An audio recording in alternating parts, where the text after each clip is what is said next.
to the families of those we've lost, to all who called them friends, to the students of this university,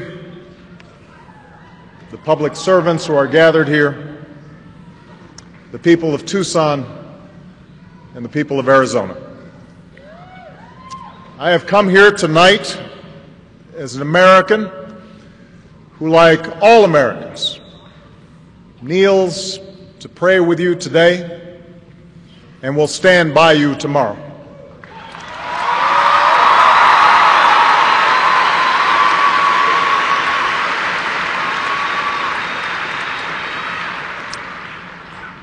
There is nothing I can say that will fill the sudden hole torn in your hearts.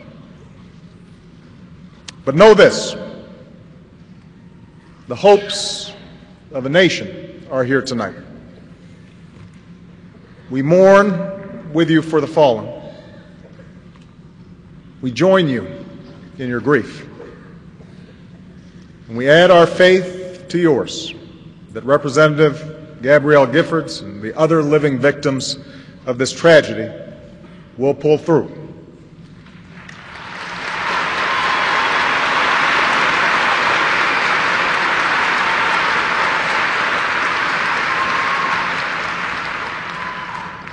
Scripture tells us there is a river whose streams make glad the city of God, the holy place where the Most High dwells. God is within her. She will not fall. God will help her at break of day. On Saturday morning, Gabby, her staff, and many of her constituents gathered outside the supermarket to exercise their right to peaceful assembly and free speech.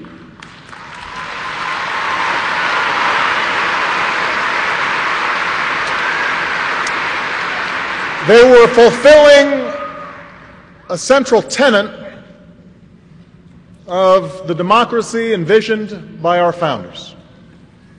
Representatives of the people answering questions to their constituents so as to carry their concerns back to our nation's capital. Gabby called it Congress on your corner, just an updated version of government of and by and for the people.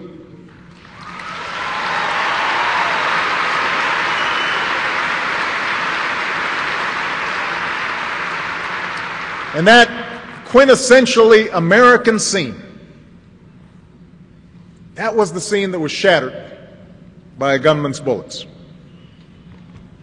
And the 6 people who lost their lives on Saturday, they too represented what is best in us, what is best in America. Judge John Roll served our legal system for nearly 40 years.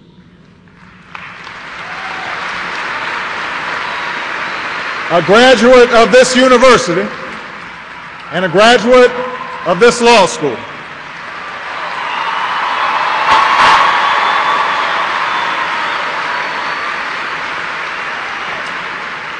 Judge Roll was recommended for the federal bench by John McCain 20 years ago.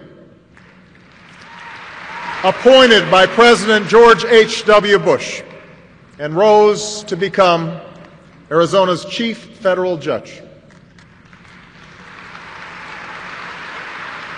His colleagues described him as the hardest working judge within the Ninth Circuit.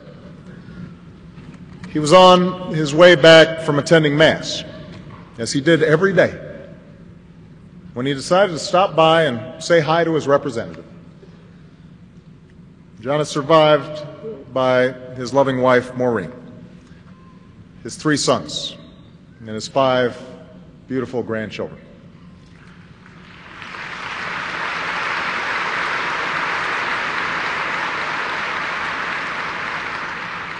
George and Dorothy Morris, Dot, two her friends, were high school sweethearts who got married and had two daughters. They did everything together, traveling the open road in their RV, enjoying what their friends called a 50-year honeymoon. Saturday morning, they went by the Safeway to hear what their congresswoman had to say. When gunfire rang out, George, a former Marine, instinctively tried to shield his wife.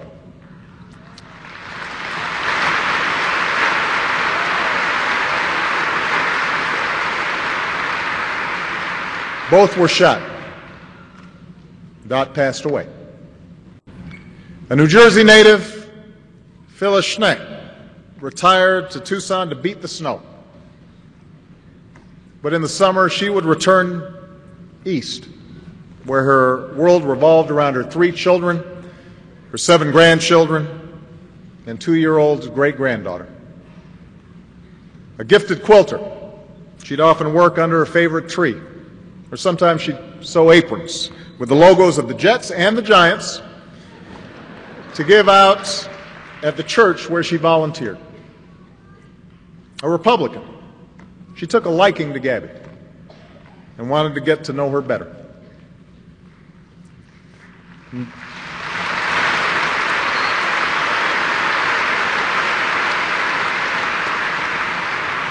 Dorwin and Mavi Stoddard grew up in Tucson together about 70 years ago. They moved apart and started their own respective families. But after both were widowed, they found their way back here to, as one of Mavi's daughters put it, be boyfriend and girlfriend again.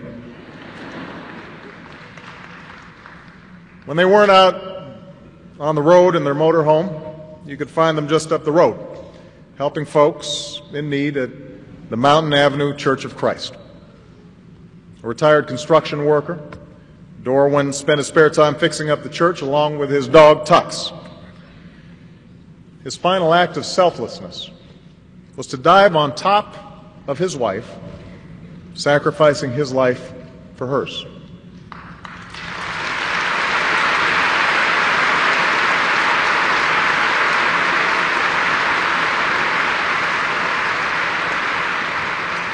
Everything Gabe Zimmerman did, he did with passion. But his true passion was helping people. As Gabby's outreach director, he made the cares of thousands of her constituents his own, seeing to it that seniors got the Medicare benefits that they had earned, that veterans got the medals and the care that they deserved, that government was working for ordinary folks. He died doing what he loved, talking with people and seeing how he could help. And Gabe is survived by his parents, Ross and Emily, his brother Ben, and his fiancée Kelly, who he planned to marry next year.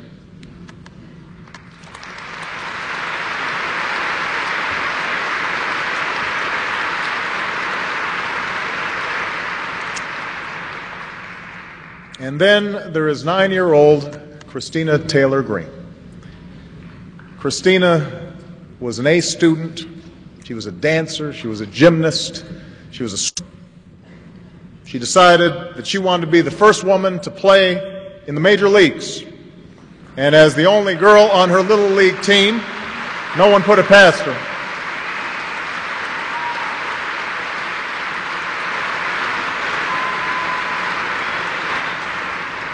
She showed an appreciation for life uncommon for a girl her age. She'd remind her mother, "We are so blessed.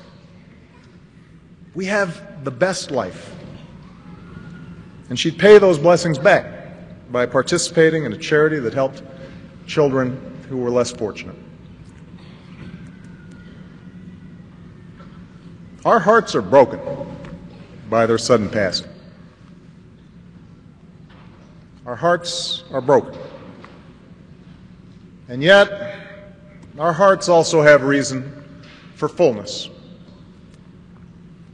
Our hearts are full of hope and thanks for the 13 Americans who survived the shooting, including the Congresswoman many of them went to see on Saturday.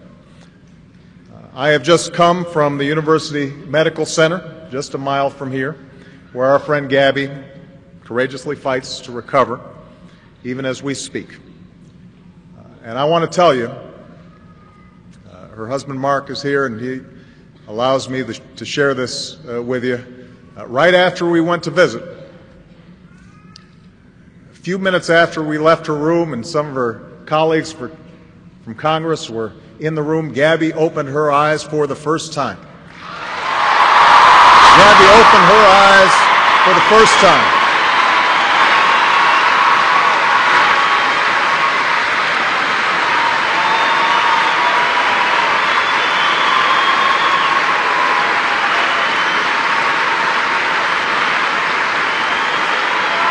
Gabby opened her eyes.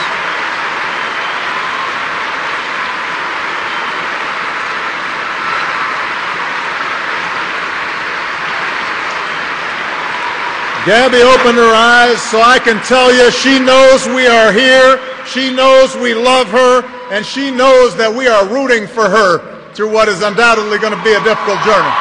We are there for her.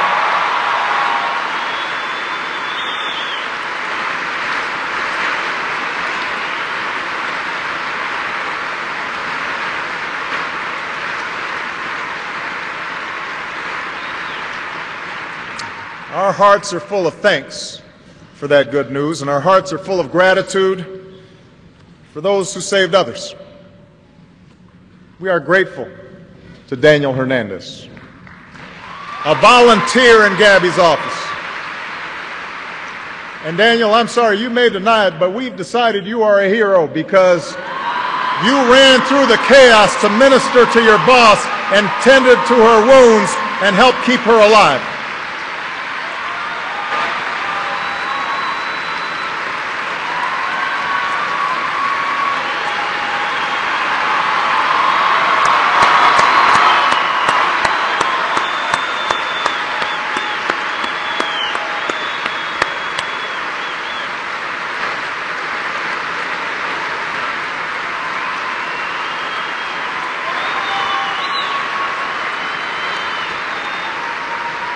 We are grateful to the men who tackled the gunman as he stopped to reload.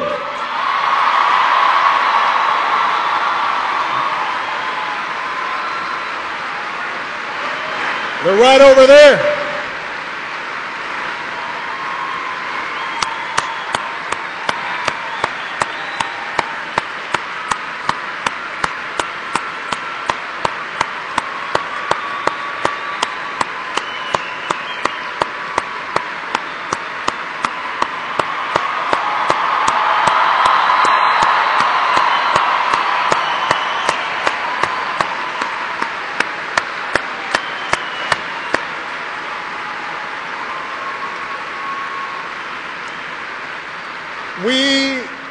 We are grateful for petite Patricia Maish, who wrestled away the killer's ammunition and undoubtedly saved some lives.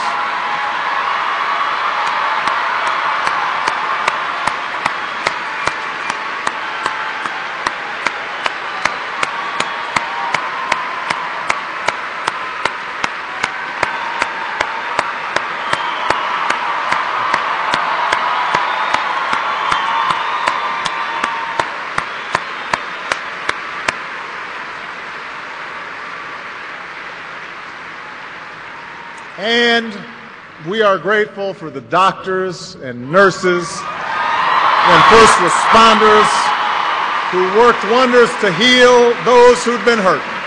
We are grateful to them.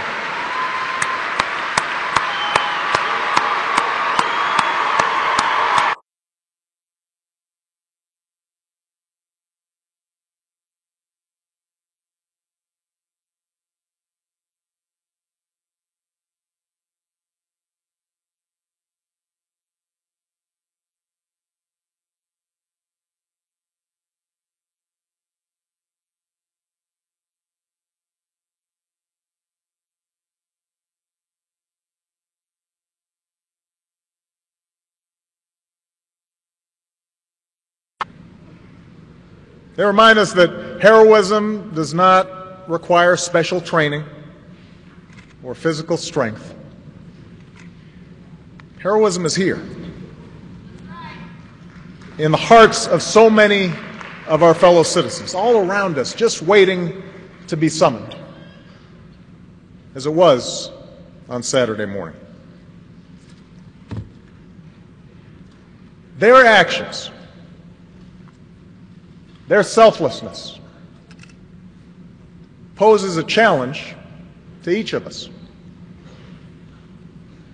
It raises a question of what, beyond prayers and expressions of concern, is required of us going forward. How can we honor the fallen? How can we be true to their memory? You see, when a tragedy like this strikes, it is part of our nature to demand explanations, to try to impose some order on the chaos and make sense out of that which seems senseless. Already, we've seen a national conversation commence, not only about the motivations behind these killings, but about everything from the merits of gun safety laws to the adequacy of our mental health system. And much of this process of debating what might be done to prevent such tragedies in the future is an essential ingredient in our exercise of self-government. But at a time when our discourse has become so sharply polarized, at a time when we are far too eager to lay the blame for all that ails the world at the feet of those who happen to think differently than we do,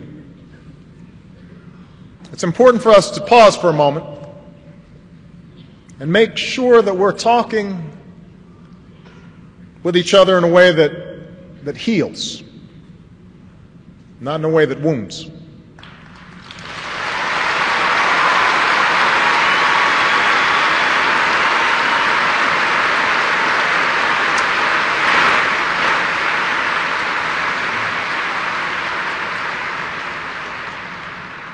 Scripture tells us that there is evil in the world, and that terrible things happen for reasons that defy human understanding.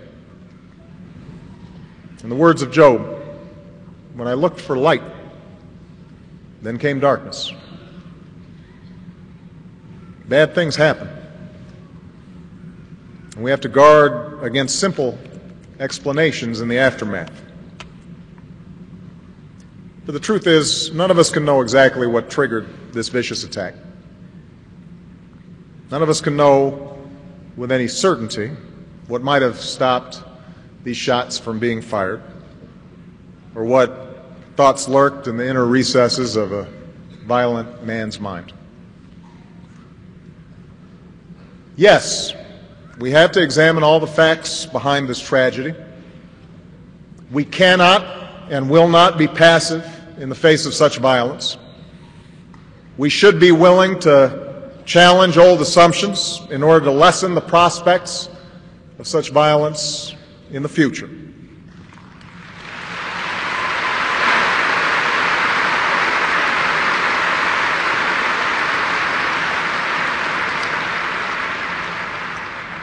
But what we cannot do is use this tragedy as one more occasion to turn on each other.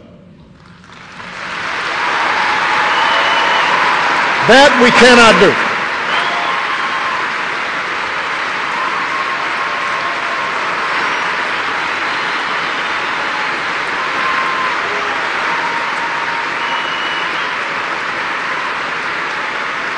That we cannot do.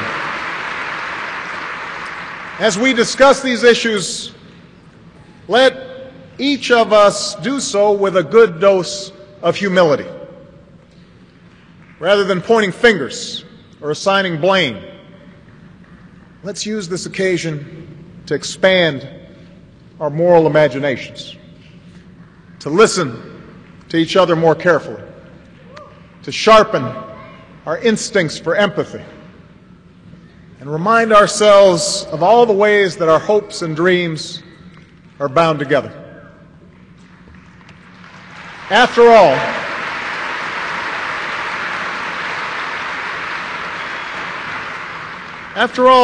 that's what most of us do when we lose somebody in our family, especially if the loss is unexpected.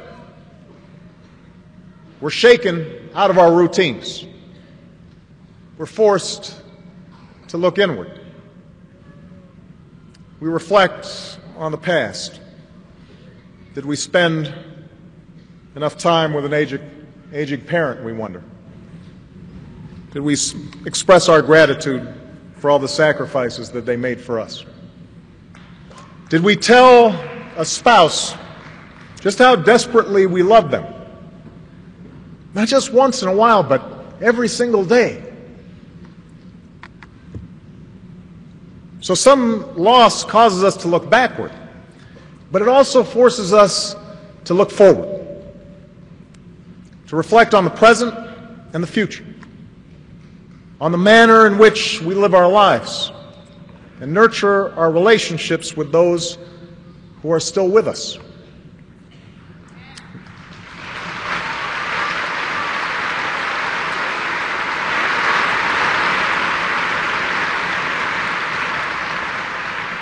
We may ask ourselves if we've shown enough kindness and generosity and compassion to the people in our lives. Perhaps we question whether we're doing right by our children or our community, whether our priorities are in order.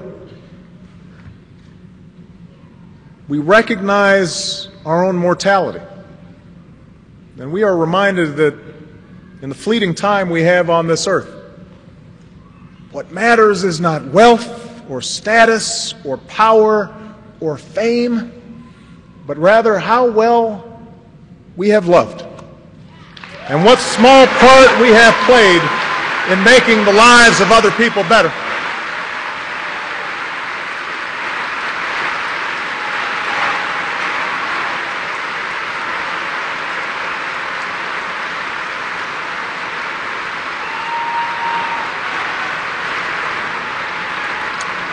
And that process of reflection, of making sure we align our values with our actions, that, I believe, is what a tragedy like this requires. For those who were harmed, those who were killed, they are part of our family, an American family, 300 million strong.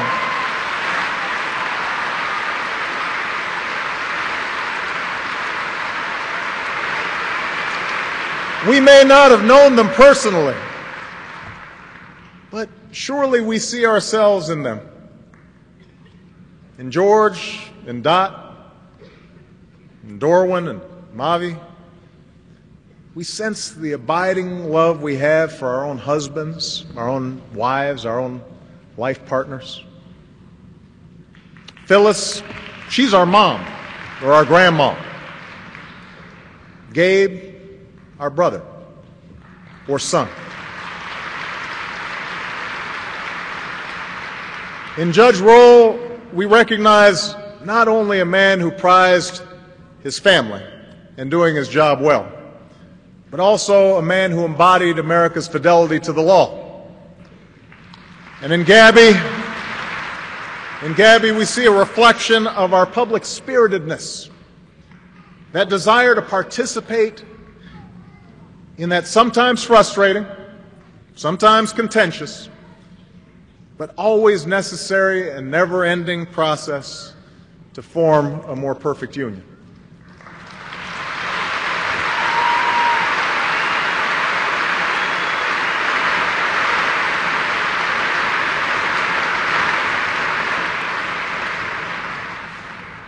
And in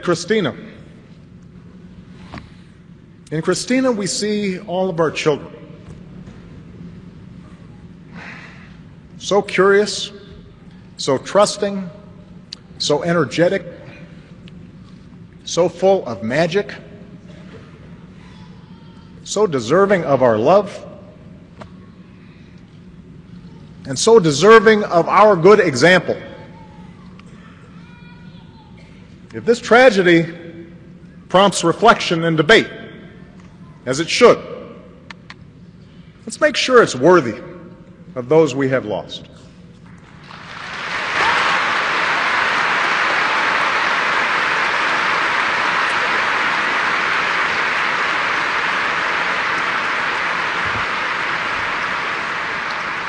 Let's make sure it's not on the usual plane of politics and point scoring and pettiness that drifts away in the next news cycle. The loss of these wonderful people should make every one of us strive to be better. To be better in our private lives, to be better friends and neighbors and co-workers and parents. And if, as has been discussed in recent days, their death helps usher in more civility in our public discourse, let us remember it is not because a simple lack of civility caused this tragedy. It did not. But rather because only a more civil and honest public discourse can help us face up to the challenges of our nation in a way that would make them proud.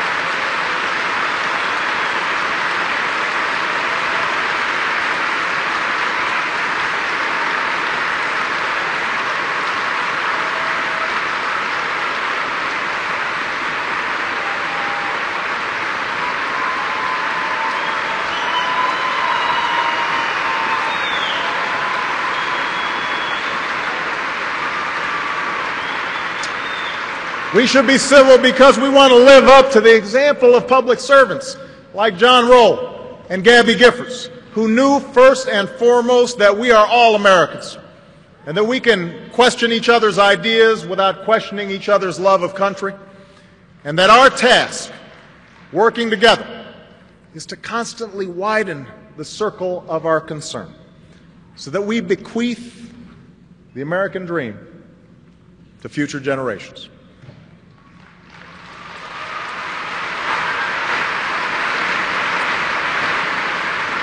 They believed, and I believe that we can be better. Those who died here, those who saved lives here, they helped me believe. We may not be able to stop all evil in the world, but I know that how we treat one another, that's entirely up to us. And I believe that for all our imperfections, we are full of decency and goodness, and that the forces that divide us are not as strong as those that unite us.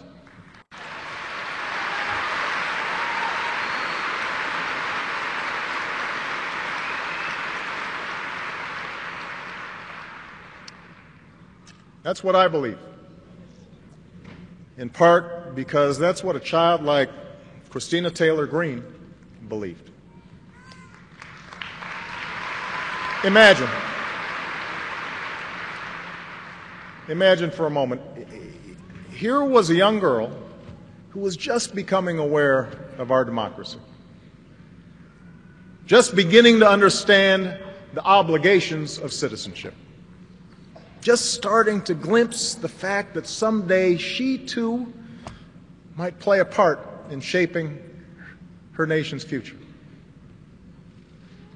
She had been elected to her student council. She saw public service as something exciting and hopeful.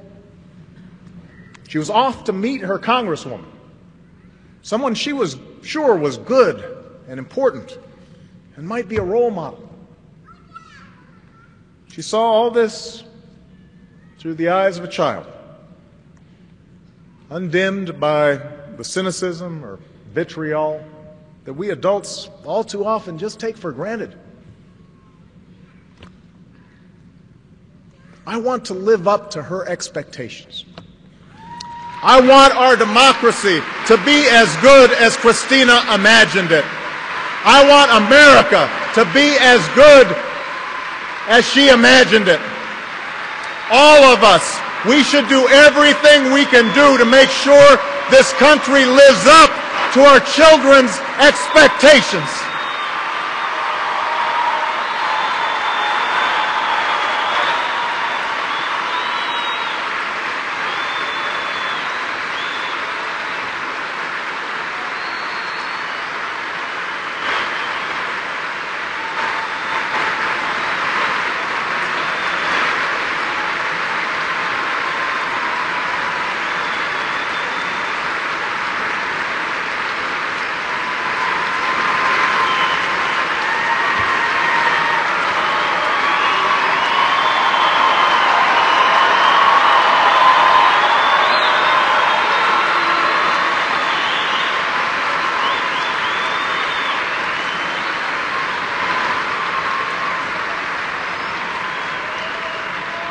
As has already been mentioned, Christina was given to us on September 11th, 2001, one of 50 babies born that day to be pictured in a book called Faces of Hope. On either side of her photo in that book were simple wishes for a child's life. I hope you help those in need, read one. I hope you know all the words to the national anthem and sing it with your hand over your heart. I hope you jump in rain puddles.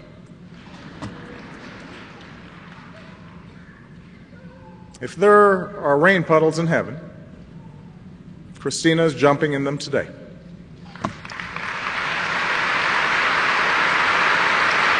And here on this earth, we place our hands over our hearts, and we commit ourselves as Americans to forging a country that is forever worthy of her gentle, happy spirit. May God bless and keep those we've lost in restful and eternal peace. May He love and watch over the survivors. And may He bless the United States of America.